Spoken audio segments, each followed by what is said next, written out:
இது வரைக்கும் Tamil tutorials world சேனலை சப்ஸ்கிரைப் பண்ணாதவங்க இப்போயே சப்ஸ்கிரைப் பண்ணிக்கோங்க. கூடவே ஒரு பெல் சிம்பிள் வரும், அதையும் நீங்கள் ப்ரெஸ் பண்ணிக்கோங்க. இப்போல்லாம் ஒரு புது வீடியோ அப்லோட் பண்ணுறோமோ உங்களுக்கு உடனுக்குடனே நோட்டிஃபிகேஷனாக வந்துடும்.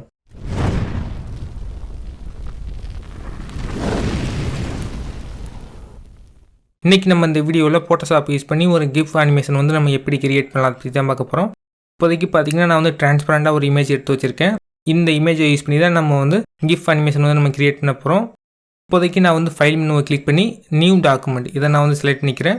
நெக்ஸ்ட்டு வித்தை பொறுத்த வரைக்கும் நான் வந்து 500 கொடுத்துக்கிறேன். ஹைட்டை பொறுத்த வரைக்கும் நான் வந்து 400 கொடுத்துக்கிறேன்.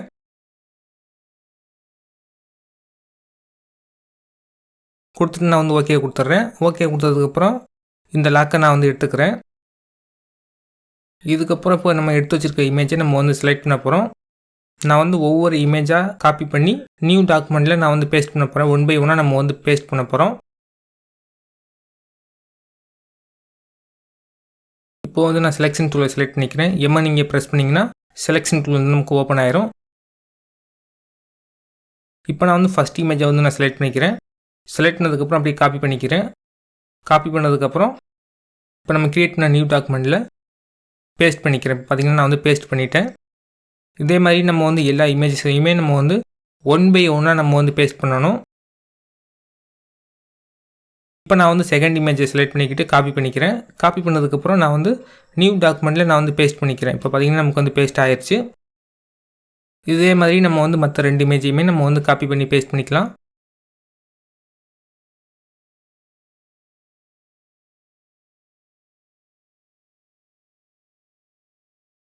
நெக்ஸ்ட் நான் வந்து 3வது இமேஜையும் செலக்ட் பண்ணிக்கிட்டு காப்பி பண்ணி பேஸ்ட் பண்ணிக்கிறேன். இப்போ பார்த்திங்கன்னா 3 நமக்கு வந்து லேயர்ஸை ஹைட் பண்ணி பார்த்துக்காங்க கரெக்டாக இருக்கான்னு.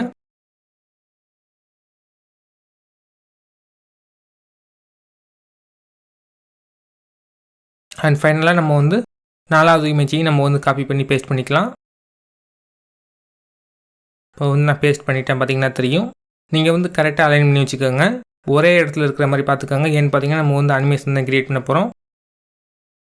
நெக்ஸ்ட் நீங்கள் வந்து விண்டோ இந்த மெனுவை கிளிக் பண்ணுங்கள். இதில் பாட்டமில் பார்த்தீங்கன்னா டைம்லைன்னு ஒரு மெனு கொடுத்துருப்பாங்க. இந்த மெனுவை கிளிக் பண்ணுங்கள். இப்போ வந்து நான் கிளிக் பண்ணுறேன். இப்போ நமக்கு வந்து ஓப்பன் ஆயிடுச்சு. இப்போ இதில் பாட்டமில் கிரியேட் வீடியோ டைம்லைன்னு கொடுத்துருப்பாங்க. அதுக்கு கீழே கிரியேட் ஃப்ரேம் அனிமேஷன் கொடுத்துருப்பாங்க. அதை நீங்கள் ப்ரெஸ் பண்ணி ஓப்பன் பண்ணிக்கோங்க. இப்போ வந்து கிரியேட் ஃப்ரேம் அனிமேஷன் இதை நான் ப்ரெஸ் பண்ணுறேன். ப்ரெஸ் பண்ணதுக்கப்புறம் நமக்கு வந்து இந்த மாதிரி தான் ஓப்பன் ஆகும். இதில் நியூ லேயர் வந்து கிரியேட் பண்ணுற ஐக்கான் கொடுத்துருப்பாங்க. இதை நீங்கள் ப்ரெஸ் பண்ணுங்கள். இப்போ நான் வந்து ப்ரெஸ் பண்ணுறேன்.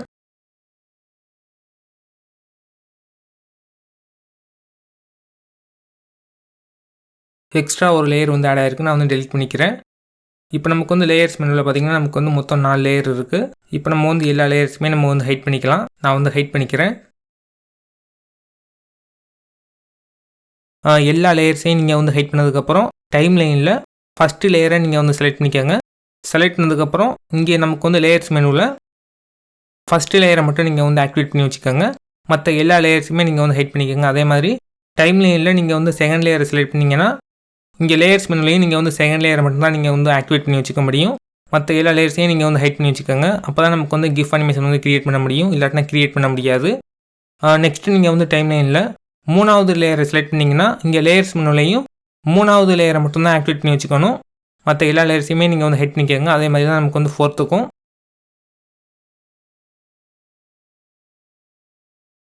லேயர்ஸ் மெனுலையும் 4th லேயரை மட்டும் ஆக்டிவேட் பண்ணி வச்சுக்கோங்க. மற்ற எல்லா லேயர்ஸுமே நீங்கள் வந்து ஹைட் பண்ணிக்கோங்க. நமக்கு வந்து எக்ஸ்ட்ரா ஒரு ஃப்ரேம் வந்து ஆட் ஆகிருக்கு. அதை நான் வந்து டெலிட் பண்ணிக்கிறேன். இப்போ நமக்கு 4 ஃப்ரேம்ஸ் மட்டும்தான் இருக்குது. இப்போ நம்ம வந்து ப்ளே பண்ணி பார்க்கலாம். ப்ளே பண்ணுறேன். நமக்கு வந்து ரொம்ப ஃபாஸ்ட்டாக ப்ளே ஆகுது. பார்த்தீங்கன்னா தெரிஞ்சிருக்கும்.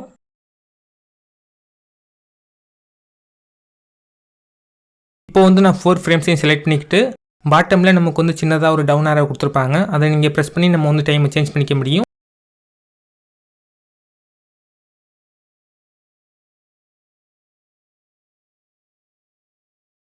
இப்போதைக்கு நான் வந்து ஃப்ரேமோட ஸ்பீடை 1 செகண்டுக்கு வச்சுருக்கேன். நமக்கு வந்து ரொம்ப டிலே ஆகி தான் நமக்கு வந்து ப்ளே ஆகுது.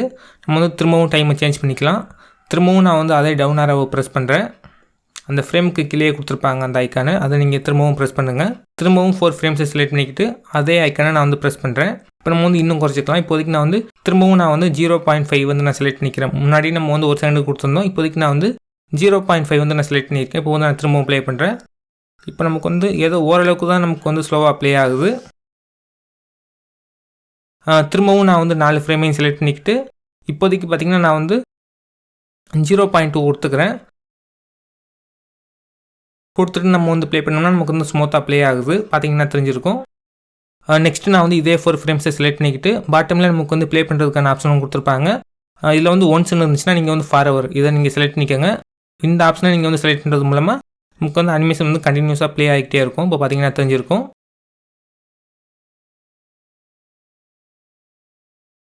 இப்போதைக்கு நான் வந்து பேக்ரவுண்ட் லேயரை ஹைட் பண்ணிடுறேன். ஹைட் பண்ணதுக்கப்புறம் கிராப் பண்ணிக்கிறேன்.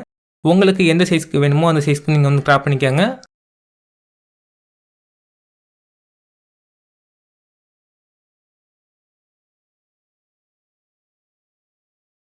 கிராப் பண்ணதுக்கப்புறம் நான் வந்து ப்ளே பண்ணி பார்க்குறேன். நமக்கு வந்து கரெக்டாக ப்ளே ஆகுது. இதுக்கப்புறம் ஃபைல் இந்த மெனுவை ப்ரெஸ் பண்ணுறேன். இதில் எக்ஸ்போர்ட்னு ஒரு மெனு கொடுத்துருப்பாங்க. இதை நீங்கள் ப்ரெஸ் பண்ணுங்கள். இதில் சேவ் ஃபார் வெப்னு கொடுத்துருப்பாங்க. இந்த மெனுவை ப்ரெஸ் பண்ணுங்கள். இதில் நமக்கு வந்து செட்டிங்ஸ் எல்லாமே டிஃபால்ட்டாக தான் கொடுத்துருப்பாங்க. இதில் நீங்கள் வந்து கிஃப் இந்த ஃபார்மெட்டை நீங்கள் வந்து செலக்ட் பண்ணிக்கோங்க. நெக்ஸ்ட்டு ப்ரீசெட்டை பொறுத்த வரைக்கும் டிஃபால்ட்டாக உள்ளதே இருக்கட்டும். நம்ம வந்து ப்ரீவியூ பார்க்கணுன்னா பார்த்துக்க முடியும். பார்த்தீங்கன்னா தெரியும். நெக்ஸ்ட்டு நம்ம வந்து சேவ் பண்ணிக்கலாம். ஃபைல் நேமை பொறுத்த வரைக்கும் நான் வந்து ஃபோட்டோஷாப் அனிமேஷன் இந்த நேமில் தான் நான் வந்து சேவ் பண்ண போகிறேன். எக்ஸ்டென்ஷனை பொறுத்த வரைக்கும் நமக்கு வந்து கிஃப் இந்த ஃபார்மெட்டில் தான் இருக்கணும். இப்போ நமக்கு வந்து சேவ் ஆயிடுச்சு. இப்போ வந்து நான் ஓப்பன் பண்ணுறேன்.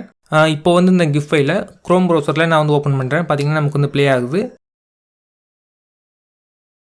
அதே மாதிரி நான் வந்து திரும்பவும் இதே கிஃப் ஃபைலை சஃபாரி ப்ரௌசரில் நான் வந்து ஓப்பன் பண்ணுறேன். பார்த்தீங்கன்னா தெரியும் நமக்கு வந்து இந்த கிஃப் வந்து ஒர்க் ஆகுது. இந்த மாதிரி தான் நம்ம வந்து ஃபோட்டோஷாப் யூஸ் பண்ணி ஒரு கிஃப் அனிமேஷன் வந்து நம்ம கிரியேட் பண்ணணும். இந்த வீடியோ வந்து உங்களுக்கு ஹெல்ப்ஃபுல்லாக இருந்திருந்தால் இந்த வீடியோக்கு ஒரு லைக் கொடுங்க. மறந்துடாமல் இந்த சேனலை சப்ஸ்கிரைப் பண்ணிக்கோங்க. மீண்டும் ஒரு நல்ல வீடியோவில் சந்திக்கலாம். தேங்க்யூ.